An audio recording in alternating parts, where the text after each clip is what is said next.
I see that most of you have your meals for the evening, and I just wanted to go over some housekeeping rules. Again, I'm Catherine Gallagher, and I'm very happy to see all of you here tonight.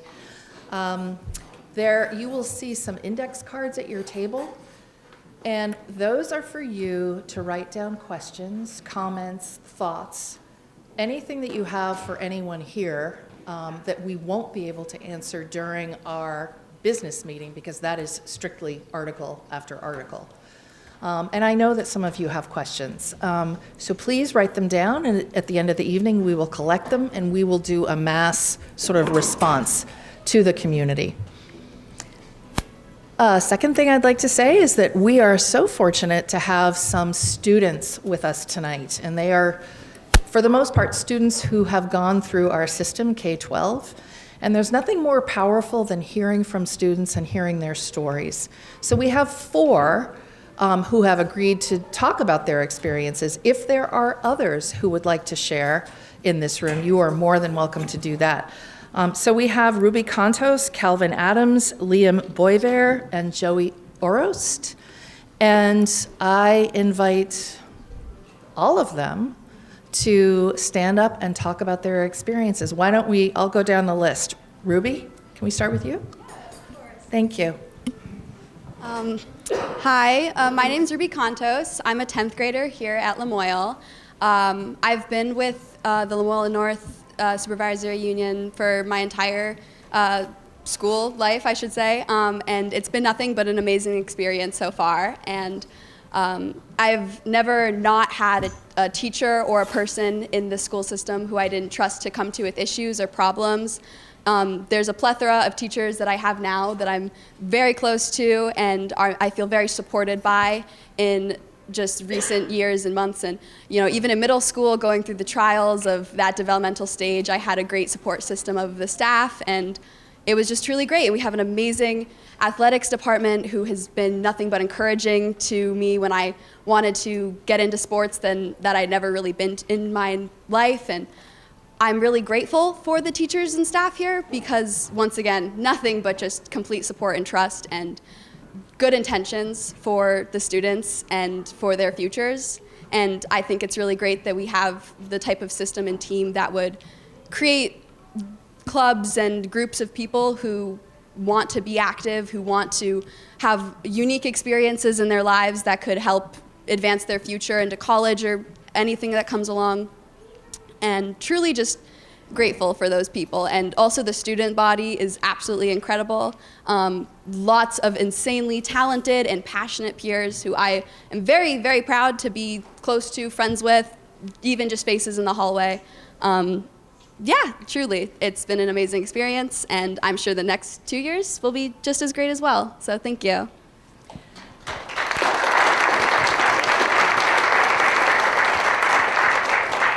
Thank you, Ruby. Does anybody have any questions for Ruby? Maybe about her aspirations, or if there's one event that stands out for her? It sounds like I'm asking her questions. I would definitely say the art program has been insanely incredible. Thank you. Sorry, just the art program, absolutely amazing. I'm an artist, and I think that even with just the switching in and out of teachers from the past year or two with the art program, I've still no complaints because Likate and Rosaudi, I hope I'm pronouncing that correctly, they've been really encouraging. And Mr. Johnstone, my music teacher as well, he is very driven to set up opportunities for my chorus group and set us up with just new experiences, which are really cool. And also, the athletic department, like my coach, Mr. Beal, they're really great at encouraging you to grow and become a more enriched person. And I just, think that's really cool. So, thank you, Ruby. Joey Orost. Thank you for being here, Joey.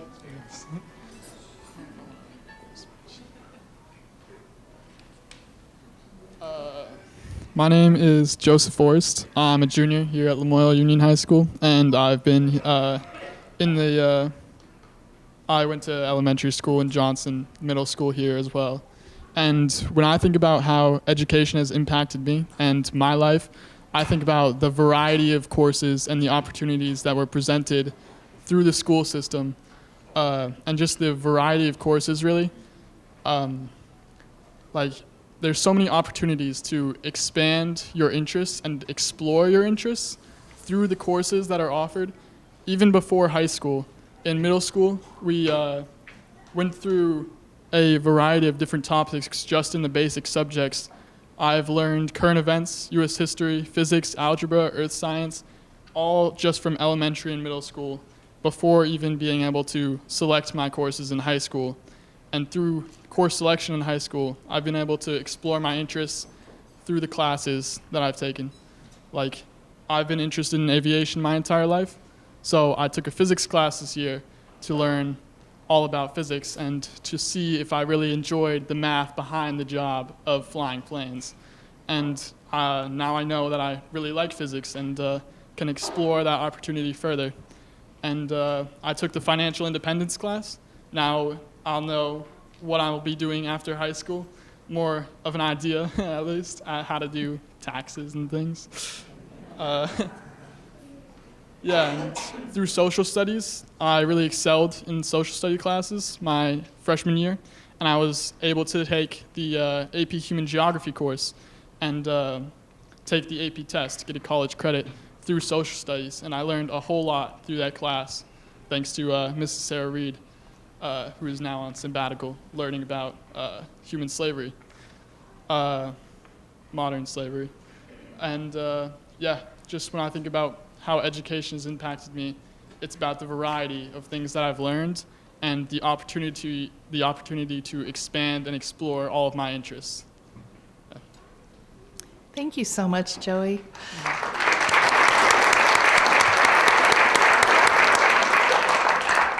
Are there any questions for Joey?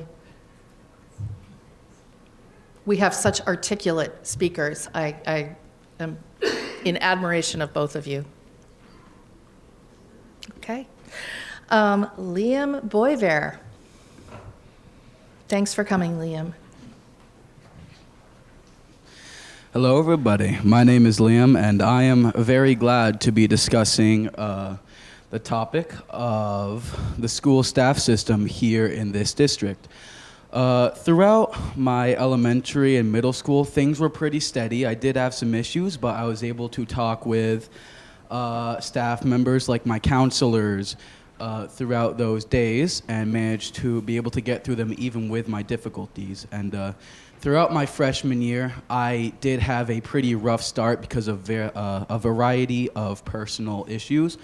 But getting a hold of my counselor, Ian Trombulac, we managed to adjust my schedule in order to make sure I got through those circumstances and kept going to get a steady school path. And that really did show me that the school staff system was very, very flexible and sympathetic towards my conditions, which I thought was very awesome. Because, you know, it's always nice to have a staff group that is willing to help you through your problems, not just academically, but mentally and physically and whatever issues that may be limiting your education. I think that's a very good strength for the education of this district. Moving on, I would like to also talk about staff such as teachers and even just the people in the nurse's office in Lamoille Union High School. They don't feel like just staff. They feel like people. They feel like people I can talk to if I need help or if I need someone to talk to or someone to help guide me through my problems. They are there and they're good resources and they talk. They're understanding. They know how to express even their own concerns if they would like to talk to you about something. And when I look at that, I feel a lot of trust in these people. And I do really, really feel valued at this school. Even if I'm just one person, there's a whole bunch of other kids. Thank you so much, Liam. That was awesome. Thank you. Any questions for Liam? We're going to have time after this, before the meeting starts, if people want to talk one-on-one with our students. And we have Calvin Smith. Thank you for coming, Calvin. How's it going? My name's Calvin Smith. I'm from Montgomery. It's kind of interesting. I actually wouldn't pay taxes towards Lamoille School District at all, but there's an interesting side note to Montgomery is all the students that go there get school choice, and whichever school district they do choose to attend to, the allocated funds that would be spent on taxes for their education goes to that town. So it's an extra pool of students to pull from that, you know, is often overlooked amongst a lot of schools. So when a high school has a tech center attached to it, it's another revenue source that can be used to, you know, not a revenue source, another pool to get students to come from, you know, miles away, such as myself. Forgive me, I'm kind of speaking last minute here. I was kind of asked to come to, like, you know, a couple hours ago. I transferred here my junior year of high school. I basically flunked out of my old high school. I went to North Country, Newport. And the tech center here was super accommodating to students who necessarily weren't like the most academically successful, but maybe, you know, if they had a good mindset or, you know, enthusiasm, they wanted to learn, they wanted to, you know, come and actually get something out of their education. They said, come here, we take everybody here at GMTCC. And that's certainly the environment I found. I took Sustainable Agriculture and Food Systems with Sam Rowley, who's sitting right next to me. Still a good friend of mine, very amazing, personable class, you know, small number of students, you know, working the land, you know. It's a one-in-a-lifetime experience that, you know, very few students get, and it really shows, you know, where our food comes from and some very core systems to Vermont's economy, which is agriculture and, you know, export of, you know, food products such as maple syrup and dairy. I mean, some of our biggest income streams are from Ben & Jerry's and Cabot. So it's a very important thing to know about if you want to call yourself a native and a local to this state. And it's very overlooked. You know, most people are getting their groceries from Walmart, or I didn't even know this until recently. You can buy groceries at Target. That seems a little ridiculous to me, but, you know, most people don't understand how weird that is. And thanks to GMTCC and the community here, you know, there's a small group of people that do know and are spreading that knowledge and hopefully doing stuff with it. I, you know, raised, you know, some animals myself with what I learned from Sam's farm. And, you know, I could talk for hours about all the stuff I do every day, but, you know, now I'm taking the work ethic I got from that class and I'm starting my own business, trying to, you know, make something of myself, you know, something that I didn't really think was possible back, you know, at high school in North Country. I was skipping classes, kind of a delinquent and ne'er-do-well. But here I am now, being asked to speak in front of a bunch of people, and it's kind of a trip, if you ask me. But that's all I got to say. Thank you so much, Liam. And I will say that all of you students make us proud, and I hope that you feel proud of yourselves. Is there anybody else who would like to speak? And Lucy, I don't want to put you on the spot because you can say no, but you also were a product of this system. Would you like to say anything? I would just echo everything that's already been said. Hold on, you gotta get in line.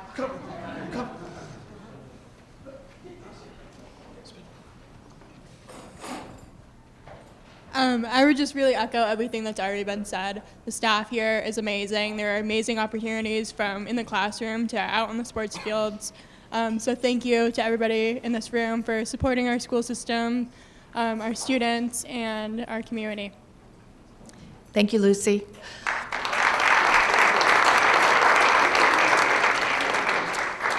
Is there anybody else who would like to speak on behalf of their experience through the Lamoille school system?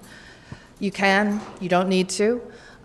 We have about half an hour before the annual meeting starts, so if there are no other speakers at this time, I encourage you to keep eating food because it's still here, and to take time to write some questions on the index cards at your table.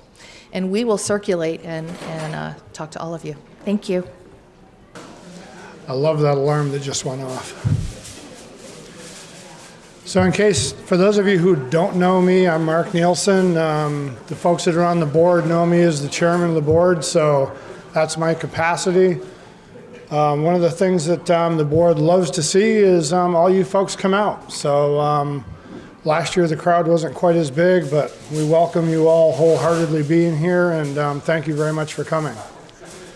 So what I'm going to do is I'm going to introduce Articles 1 and 2. Article 1 is the rules of order. Could I have a motion off the floor, if anybody, to use Robert's rules unless anybody else has any other type of rule that they would like to go by to run this meeting? I move to use Robert's rules. Do we have a second? Hearing no other comments out there, all those in favor of using Robert's rules say aye. Aye. Opposed or abstained? Robert's rules it will be. And as you can see, to review and approve the minutes of February 20th, 2023, that annual meeting, do we have a motion on the floor to approve those minutes? Do we have a second? All those in favor of approving the minutes of February 20th, 2023, last year's annual meeting, say aye. Aye. Opposed or abstained? We've approved them. Article 3, under election of officers. Do we have a nomination for moderator? I would nominate Chris Turner. Do we have any other nominees? Hearing none. I understand the wording is, do we have one vote from the floor to nominate a new moderator? All those in favor of the new moderator say aye. Opposed or abstained? Chris?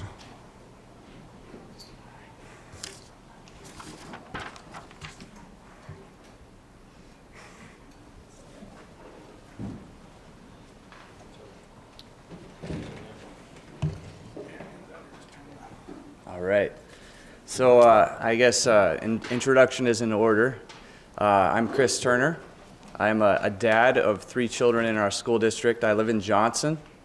My youngest is 8 years old, and she goes to Johnson Elementary. And then I have a 6th grader who's 12, goes to Johnson Elementary. Then I have a 9th grader who's been through Lamoille Middle, and he's now in the high school. I'm also a school resource officer, one of the 2 new school resource officers here in our district. And I've had the pleasure of going to all of our elementary schools, middle school, high school, tech center, Laraway, and working with all our amazing students. So I appreciate if your parents or staff helping me do that successfully. All right. So we're going to move on to elect a clerk. Do I have a nomination for clerk? I nominate Donna Griffith. Okay. Second. There's a second on that nomination. Is there any other nominations for clerk? Okay, we're going to move forward with, what was that name one more time? Donna Griffith. Donna Griffith.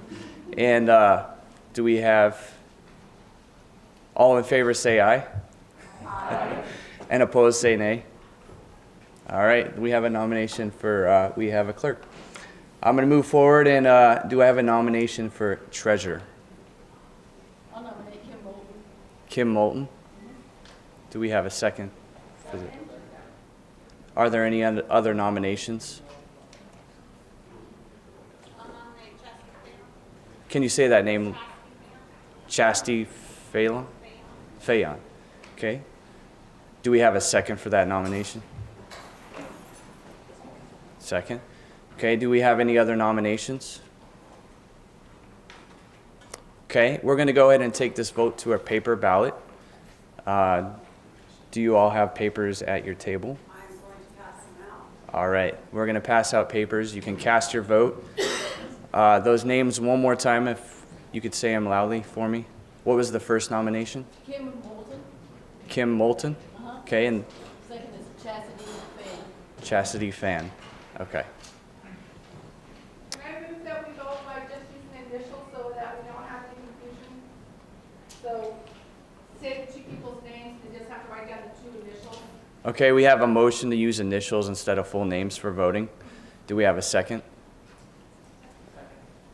All in favor for that motion, say aye. Aye. And opposed, say nay. All right, we're going to vote using initials on your paper ballots. So it would be CF or KM. And repeat that, your initials to vote for CF or KM. Okay, we have a motion to move forward with the further articles while votes are collected, counted, etc. Do we have a second?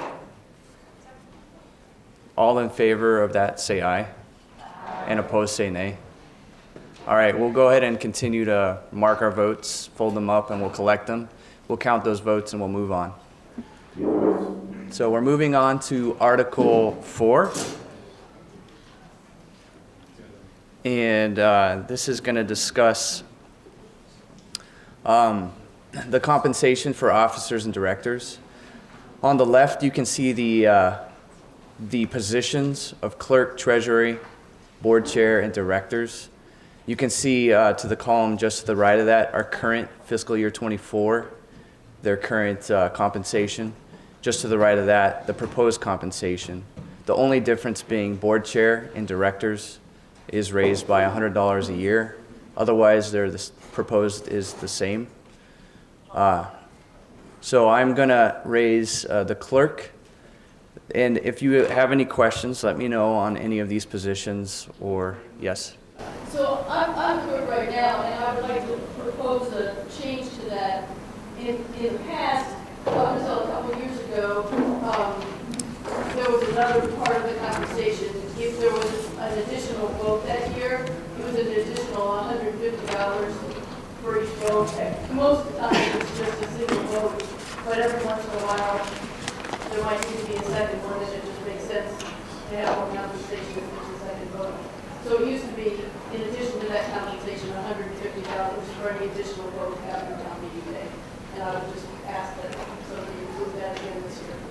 So we have a motion to say, I don't know that I made that a motion. okay, I'm just asking for that. it's discussion. Okay, do we have a motion? Do we have an official motion for? Motion for 150 following on the second vote. Okay, we have a motion for an additional $150 per every additional vote. Is that correct? Yeah. Do we have a second? All in favor say aye. Aye. And opposed say nay. All right, so that will be an additional $150 per additional vote for the clerk position. So does that motion also include what is proposed there, or is it just adding the 150? Correct. It's, no, I'm sorry, that was just to add the 150. We haven't had an official motion for the $500 a year. Do we have a motion for $500 a year for clerk with the addition of the $150 per additional vote? Okay, we have a move. Do we have a second? Okay, all in favor say aye. Aye. And opposed say nay. All right, we have concluded that. Moving on to Treasury, $8,000 a year. Do we have a movement on that? Anyone? Okay, do we have a second? All in favor say aye. Aye. All opposed say no or nay. All right, all in favor, we have a movement on that. Well, what do I officially say if it's approved? It's approved. All right, there we go. It's pretty simple. I like it. Simple is good. All right, and then we have a next order of business is the board chair at $1,800 per year, increasing that to $1,900 a year this year. Do we have a movement on that motion? Do we have a second? All in favor say aye. Aye. And opposed say nay. It's approved. Moving on to directors, changing from $1,500 a year last year to $1,600 a year this year. Do we have a movement? Second? All in favor say aye. Aye. And opposed say nay. All right. That concludes Article 4. Let's move on to Article 5.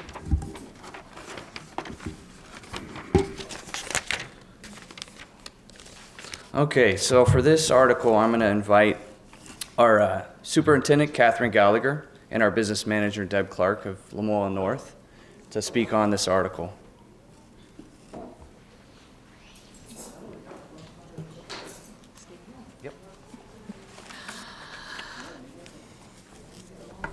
Again, thank you for coming tonight. I want to talk to you about our children. 95% of the districts in Vermont are losing students. I'm not talking about long-term weighted ADM, I'm talking about physical bodies, students. We saw an increase of upwards of 60 students this last year. So when we hear about declining enrollment, I would say that it's very important to sort of look to our schools and see that we are actually increasing our enrollment. You heard from some students tonight, and they epitomize what we stand for, and that's equity, access, opportunity. You heard about art enrichment presentations. You heard about language. You heard about music. You heard about AP history, AP geography, which, by the way, had the highest scores in the United States. Highest scores in the United States under the incredible tutelage of Sarah Reed.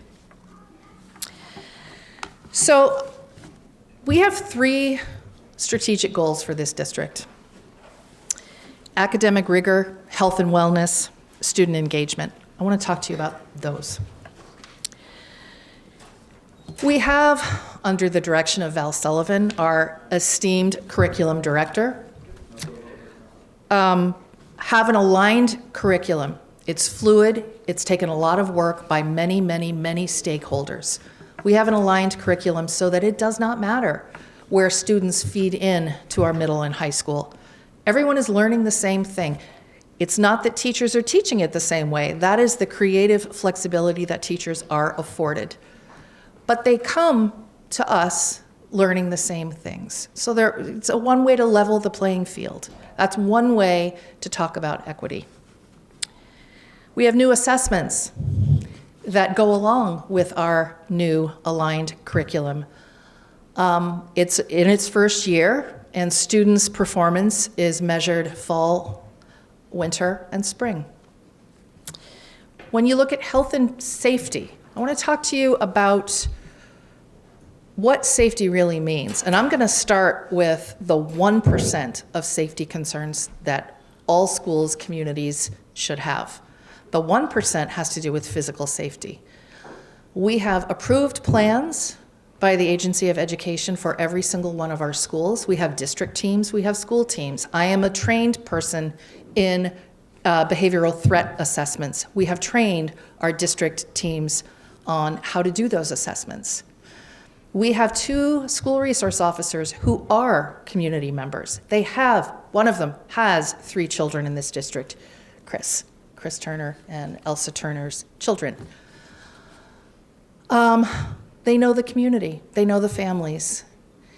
SROs of today are not like our school resource officers of 2 decades ago, where they came in and were fairly punitive with consequences. That is not what SROs do. They come in to engage with our students. They come in to engage with our families, and they are part of our school community. They live here. That's an added benefit. They know our districts. They know our towns. 99% of all safety has to do with the feeling of connection and belonging. What did you hear from those students? Every single one of them talked about how they felt cared for, how they felt like they belonged. Whenever you hear about an incident that is a horrible one, you always hear the statement, there was no connection. This student had no one to talk to. This student was an outlier. 99% of safety is about connection and belonging. And that's what we espouse every single day. At our high school, I will give you a concrete example. There are forms that go to everyone in that high school community once a week that will say, are you worried about anyone? Is anyone looking sad? Anyone not having a good day? Is anyone coming to your attention? Students and staff. We know our students. So we also are a school system that is in its 4th year, some would say 5, but really 4th year of work in restorative practices. We have children coming to us that tell the stories of their families, of their families' families, of their friends. We get to know them. And part of our work in responsive classroom, in restorative practices, in our work at circle time, is to know how to respond to our students. There's a difference between students who have behaviors and students who have trauma. When you know your students, you will know how to address those things differently because you do, in fact, address them differently. You have to. So we have done great work. Our community partners are part of our daily lives. Healthy Lamoille Valley, Family Center, Restorative Center, Lamoille County Sheriff's Department, our families who work in mental health, our families who just want to volunteer and be a presence. We have students who are on leadership committees and counsel, and we have peer-to-peer counseling. We have a lot of work that we were not able to do years ago because these kinds of changes take a long, long time. We are starting to see the fruits of our labor. And then lastly, student engagement. And I'm so proud of this. We should be proud of this. 3 years ago, we had 63 students referred to the courts for truancy. 2 years ago, we had 43 students referred. This last year, we had 25 students referred. And when we talk about engagement, we have engaged with 24 out of 25 of those families. And we are working to bring those children back into the school system. And sometimes that means we bring the parents back into the school system too. So our ESSER funds paid for much of this. Those are going away, and that is one of the things that you will see continued in our budget because it's important. And again, it's important to remember that it's a student-driven piece. So how do we get there?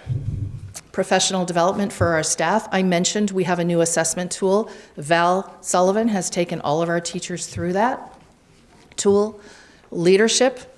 Our principals are very involved in all of the training that our staff are doing. In fact, they do it as well. I already talked about the curriculum alignment. How do we get their flexible pathways, dual enrollment? We have opportunities for our students. Mentoring. Part of the work that our truancy, and I actually shouldn't call it truancy, it's student engagement, has to do with mentors from the community coming in and working with our students. Counseling, coaching, universal access to nutritious meals. That is very important for students that don't have regular access to food. It's very hard for someone to learn and to want to be present when they're hungry. And restorative practices I spoke about. Our partnerships, athletic offerings, education and trades, and you'll hear more about our Career and Technology Center. And then the strengthening of home-to-school communities. We've had coffee and conversations. They seem to be picking up in attendance, which is good. The forums, we had an incredible community harvest dinner in the fall at Jenna's house. And then our media, we have different platforms that we use for communications. Thank you in large part to, where is he? Rainey Tebow, our communications director. Oh, he's outside. Okay, next. And again, we talked about that, most of what's on here. And when you hear about our budgets, I'm gonna keep going. There we go. You're going to hear about some costs that we have no control over. Those would be healthcare, up 16.4% in the state. We can't do anything about that. Competitive wages and what's written into our collective bargaining agreements, what has been agreed to is law. Those are fixed costs. But I think I want to talk a little bit about the elephant in the room, and that is Act 127. So Act 127's premise is a beautiful one. That act seeks to redistribute resources to our historically underserved schools, school districts. We have sparsity in Lamoille North. We have students who have greater needs. We have students in poverty, and that is increasing. So we could benefit from that. And Deb will talk to you about how we gained students in this through what's called long-term waiting for the ADM. But what's happened is that districts, and I understand this, these are all our children, no matter their zip code or their background, they are all our children. But some sought to use this opportunity to put in huge capital improvement projects to the tune of $1, $2, $3, $5, $6 million. Lamoille North did not do that. Lamoille North put off our bond indefinitely. We put off capital repairs, most of them, indefinitely. And why? Because we knew what was happening with the taxes. We know that there's one pot of money for the state. So what did we do? This board thought whether we have Act 127 and a cap of 5% or not, we're going to develop a budget that's responsible, sound, and student-driven. And what you're going to hear from our business manager, Deb Clark, is that upwards of 75% of our budgets are student needs. I'm going to argue that it's even more than that when we get to that slide, if Deb allows me to. And the other pieces are the fixed costs that we can't change. So I can't stress enough that this is a responsible budget. And I know that there are changes coming where perhaps districts will be allowed to rewarn, readopt, change their budgets. We don't have anything to change. We are not trying to cut out $5.6 million of capital expenditures because we didn't put it in. Very few districts are going to be looking for this, and they should, whatever happens for them, I'm happy for them. We are concerned about Lamoille North's budgets. They are responsible, they are sound, and they are conservative. So I'd like you to keep that in mind as you hear from Deb. Thank you.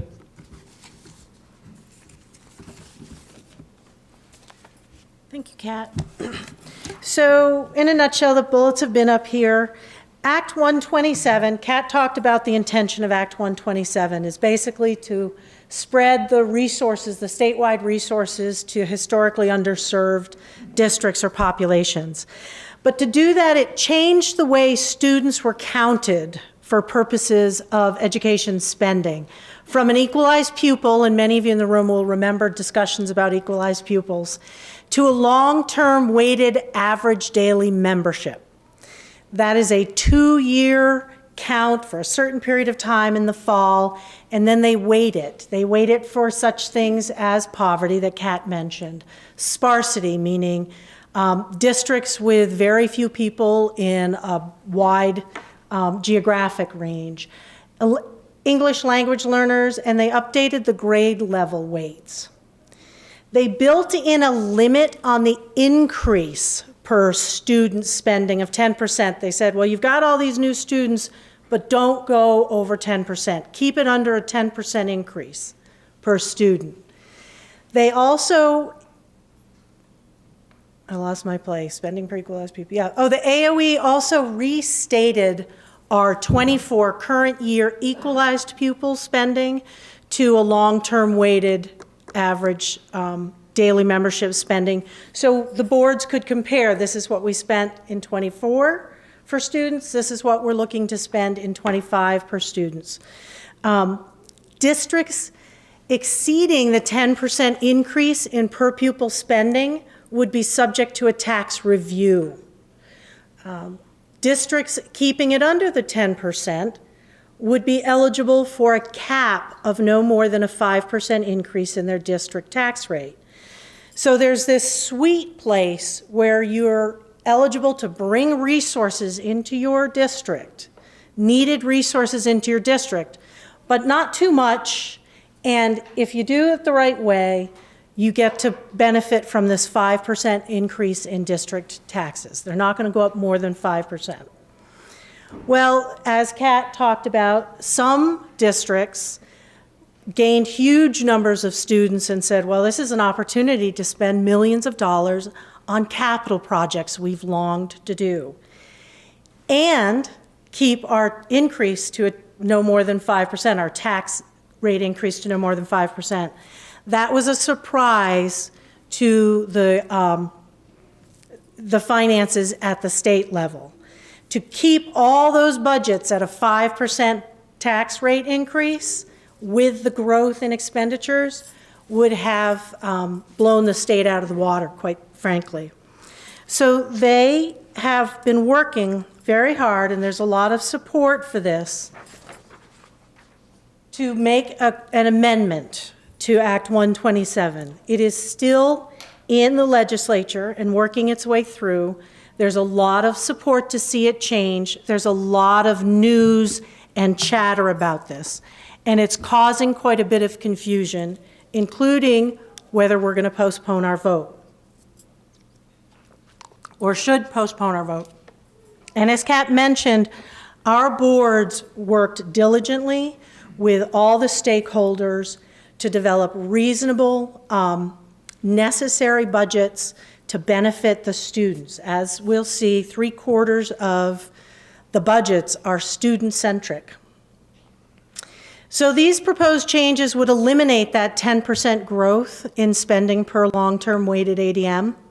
It would eliminate the tax rate review.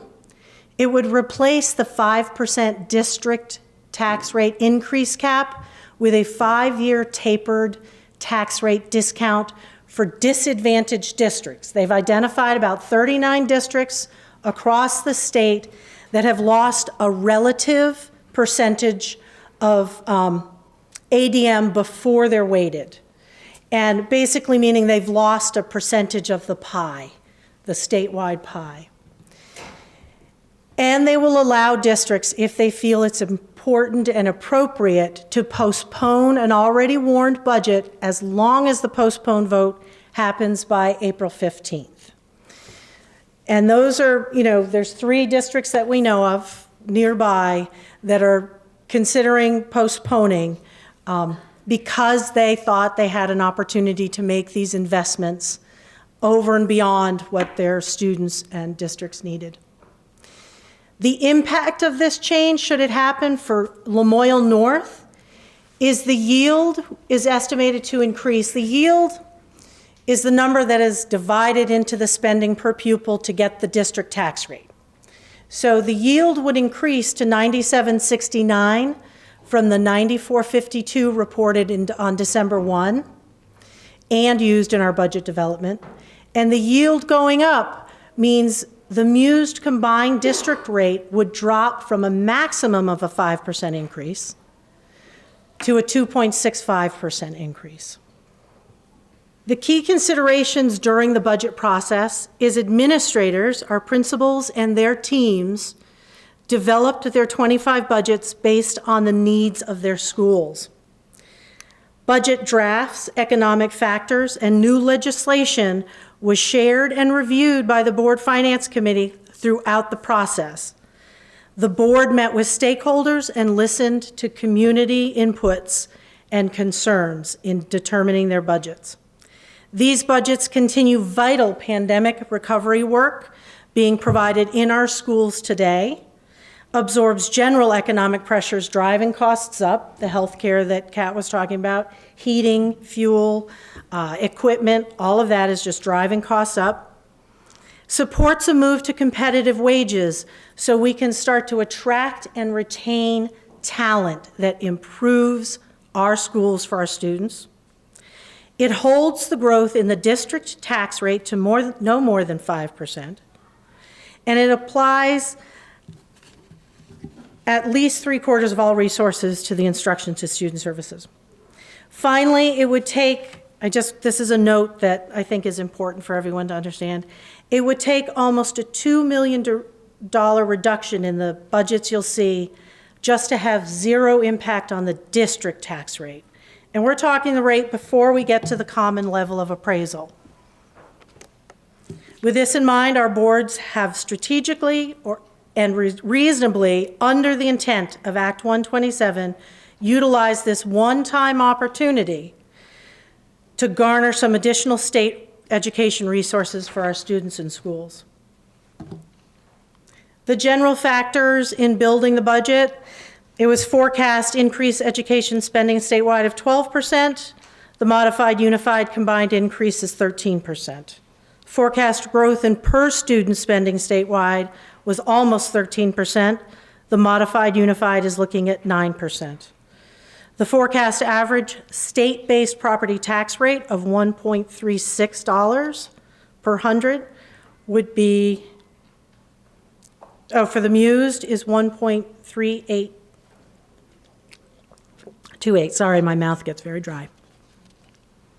Forecast average state announced income sensitivity rate of 2.67. It looks like the mused is at 2.35.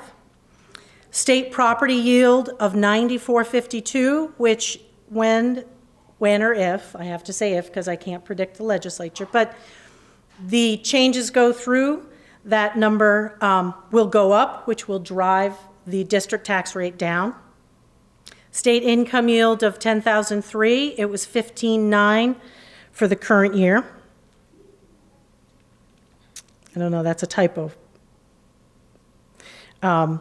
Excess spending threshold suspended through 29. There's no excess spending threshold. State non-residential property tax rate of 1.442. For FY24, it's 1.391. The mused combined increase to long-term weighted ADM is 145. This is that one-time opportunity, going from 24 when the weights were one thing to 25 with the new weighting. It's a one-time opportunity. From 25 to 26, we'll be looking at apples to apples again. And then at June 30th, there was $396,000 of unassigned fund balances available, and the boards applied that to the 25 budgets.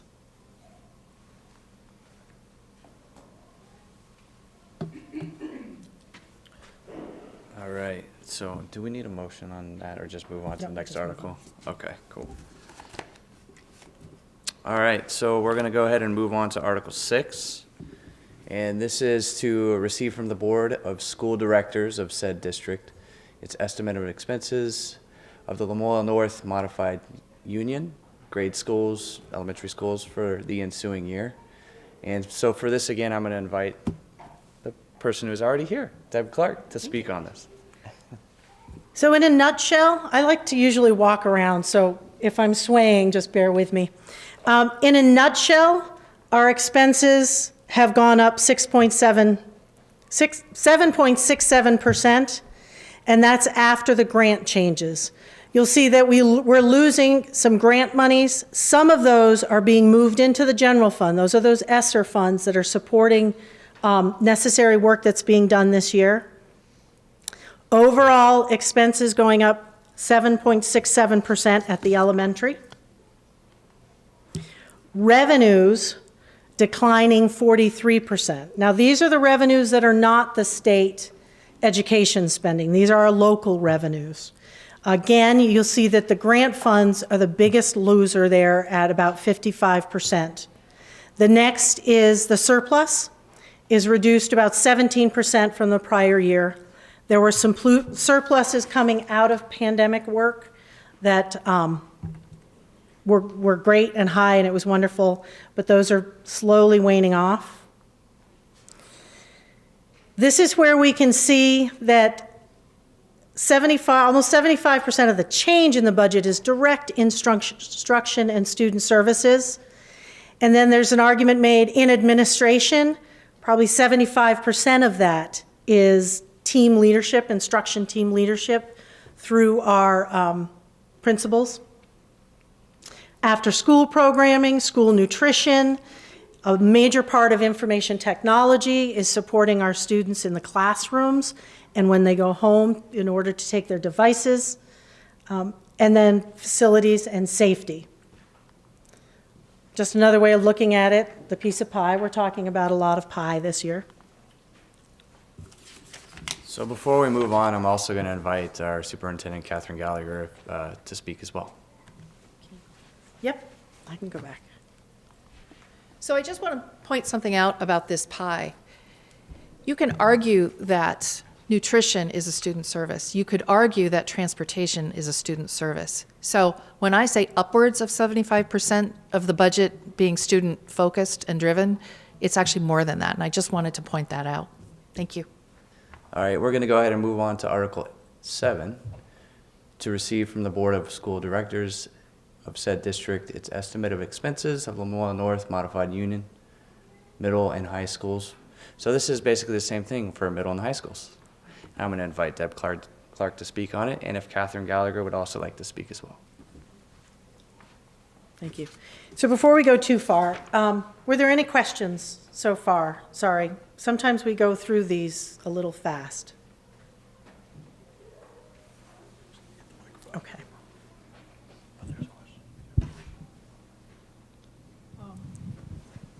Thank you. I'm Lynn Sibley. I'm from Johnson. And, you know, I've heard elephants in the room. And one specific concern that I have relates to the 2 floods that Johnson has had. And I'm concerned about how these school districts are going to be able to gather the money they need from taxpayers. I haven't figured out how much of a tax income Johnson, for instance, has lost. We don't have the store there. We don't have the employees there. We have buildings and other areas that are not providing any taxes to the town. And I appreciate the work you're doing.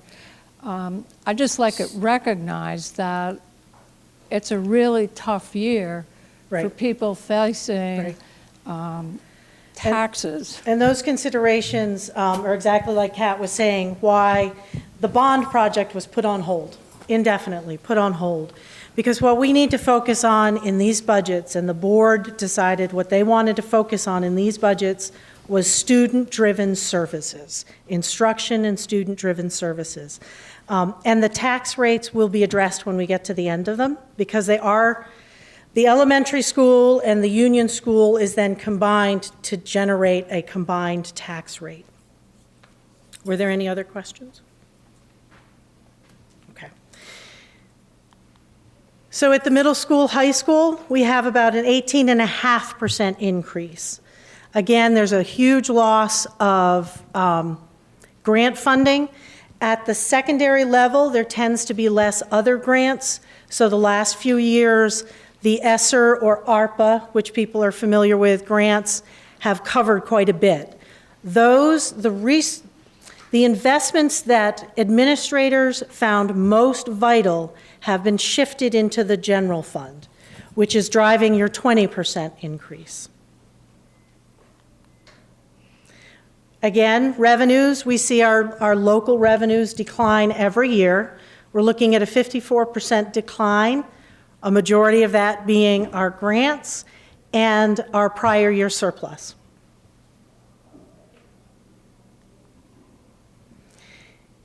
Even more so at the secondary level, the budget is directed at your students. You can see 75% of it clear is directly instruction and student services. And then we talked about administration. A big part of that is our instruction team leadership, school nutrition programs, the information technology that supports our students big time. Blake's here nodding his head, yep. Our facilities and safeties. And we've built in a little bit of capital repair projects for just the most necessary deferred maintenance that we've had on our lists for years. And here's your pie when we talk about the piece of the pie. And what Kat talked about, information technology, transportation, administration, school nutrition. All of those are actually direct services to students. There's very little indirect any longer.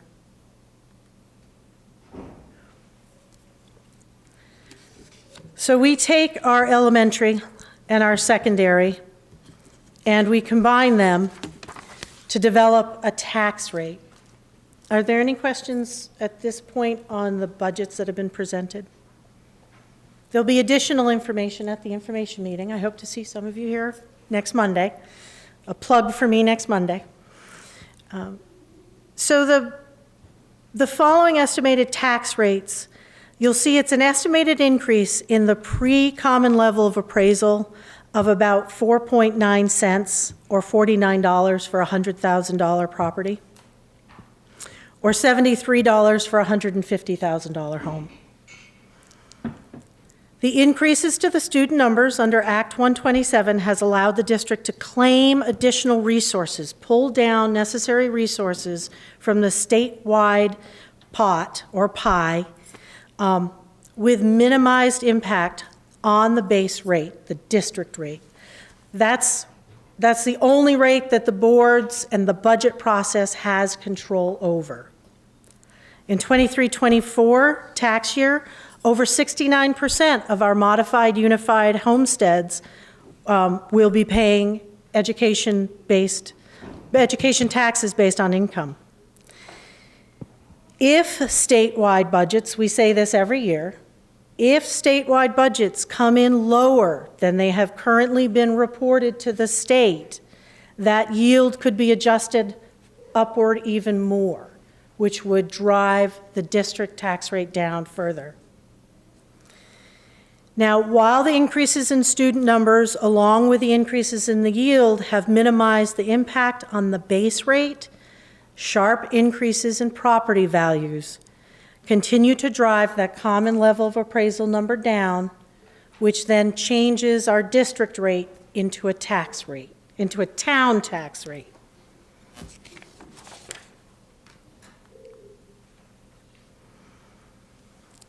We take our long-term weighted ADM and our spending per long-term weighted ADM, and we come up with, I hate not being able to go point. Is there a pointer on this, Rainey?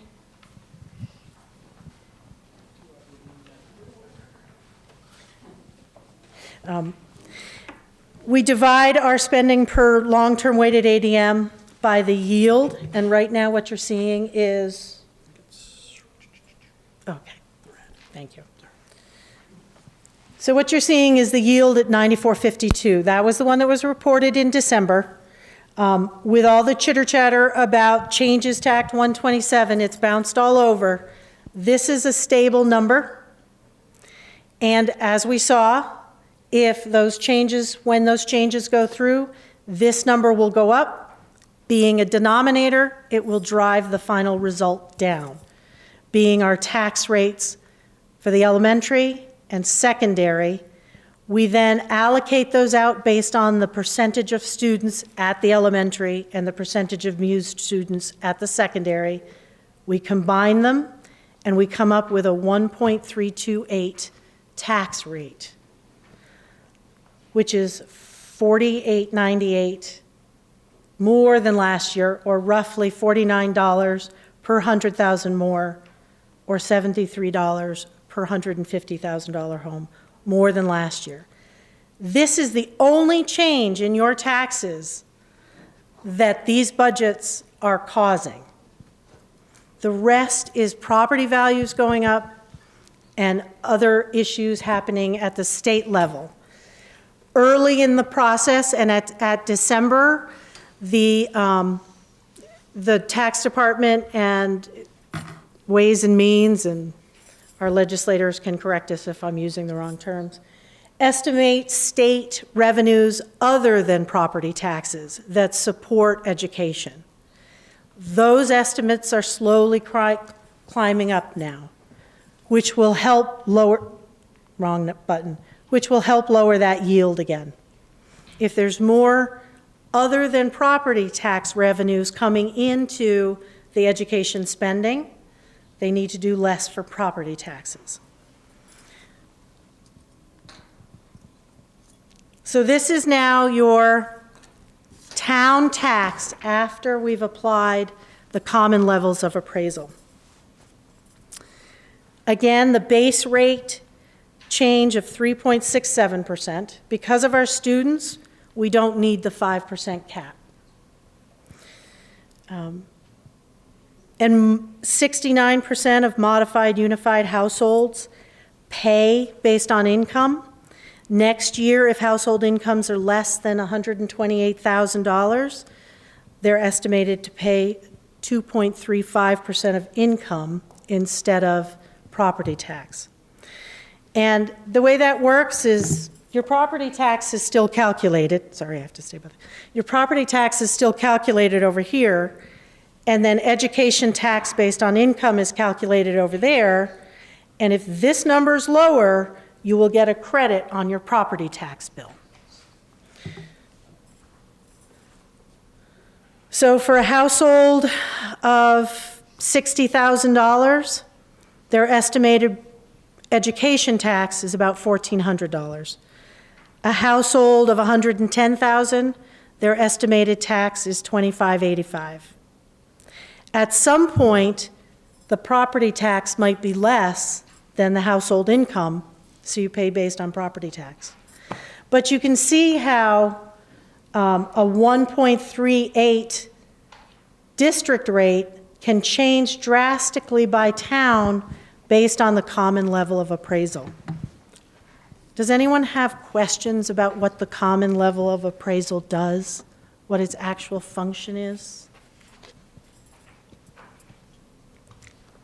Well, I'm going to tell you anyway. So, it's not practical for a town to reappraise every 2 or 3 years. There aren't enough appraisers in the state to do that, and it costs a lot of money and time. So probably, if you're like Glover, maybe every 10 to 12 years you do a reappraisal. Education taxes, in order for it to be equitable across the state, are raised on market value. So the state does a market value assessment and says, well, okay, Glover, your grand list is X, but your market value is Y, and we need to raise taxes off of Y, so we need to raise your grand list by a certain percentage. Let's say the grand list is 80% of the market value. We're going to divide the district tax rate by that 80%, and that's now adjusted your grand list to what the market value is and what we're going to apply the tax rate to. Does that make sense? They adjust the district tax rate, but in truth, the common level of appraisal is adjusting our market value. I'm getting some nods. It can be a little complicated to grasp from time to time, but our budgets for basically $73 for a $150,000 home are providing phenomenal opportunity for our students and support services for our students. Are there questions? Do you want to say anything else about the budgets?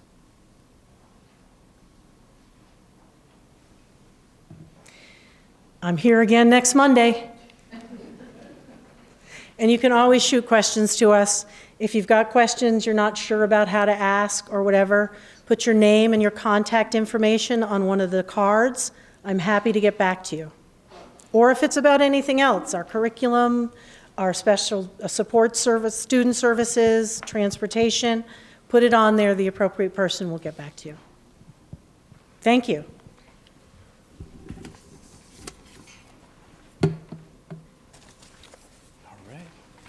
Okay, so the next article up for discussion is going to be the estimate of expenses for the Green Mountain Tech Center and the Career Center. So I would like to invite our business manager, Deb Clark, to speak. And if Catherine Gallagher would also like to speak, she's invited as well. Thank you. Thank you. All right, we're almost there. So GMTCC's basic mission is to promote the mastery of the essential academic skills, technical skills, and employability skills for secondary and adult students to succeed in the workforce and in continuation of professional learning. GMTCC's budget notables, there's a 10.49% increase.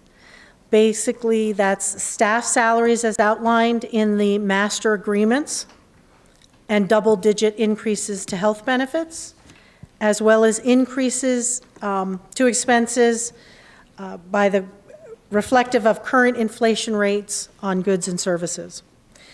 The budgets include supply cost, it's one budget for GMTCC, includes supply costs for an engineering program operating in 2025. GMTCC will be prioritized for a second and third year of a time funding to cover these. They'll have a grant to cover these. And the instructors for 25 and 26, the salaries for the engineering instructor will appear in the general fund budget in 2027. So when we're back here in 2 years, talking about budgets. And this FY25 budget includes $77,005 of prior year's reserved surpluses that the board had dedicated to the reduction of tuition. We're looking at an expense budget of 3.9, almost 4 million, which is a 10.49% increase. Expected revenues of 2.4 or 5.5% increase. For tuition to be raised of 1,000,006, just about, divided by the 6th semester average student full-time equivalent.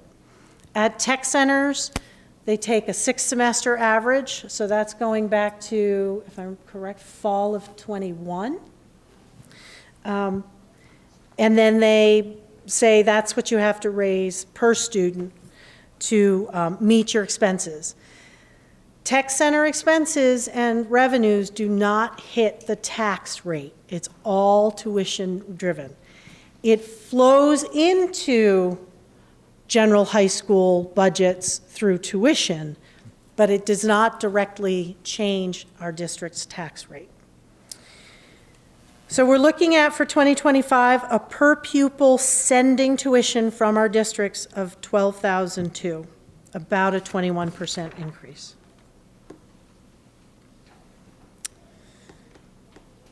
Again, we're looking at general fund expenditures before grants up 10.6, grant expenditures up 5.6, less non-tuition revenues up 5.5, brings us to the per pupil tuition increase of almost 21% or $2,116. The reduction in the 6th semester average plays a part of that, but so do the economic factors pushing up costs. This is just another way of giving us some historic information on the state tuition supports against the sending town tuitions and the student enrollments and FTEs.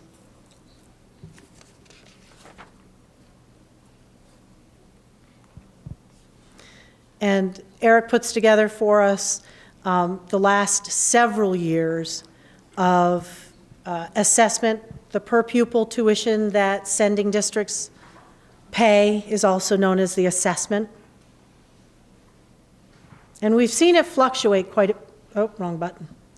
We have seen it fluctuate quite a bit as time goes by. Are there any questions on the tech center budget and how it's funded?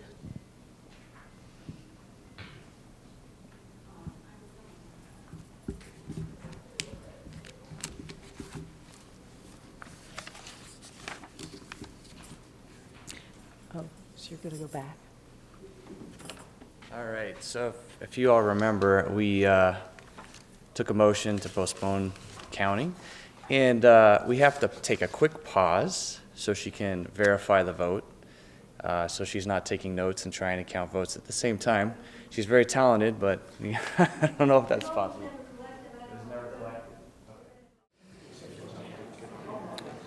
Okay, I'm going to call order again here so we can go over the vote and move on so we can all enjoy the rest of our night.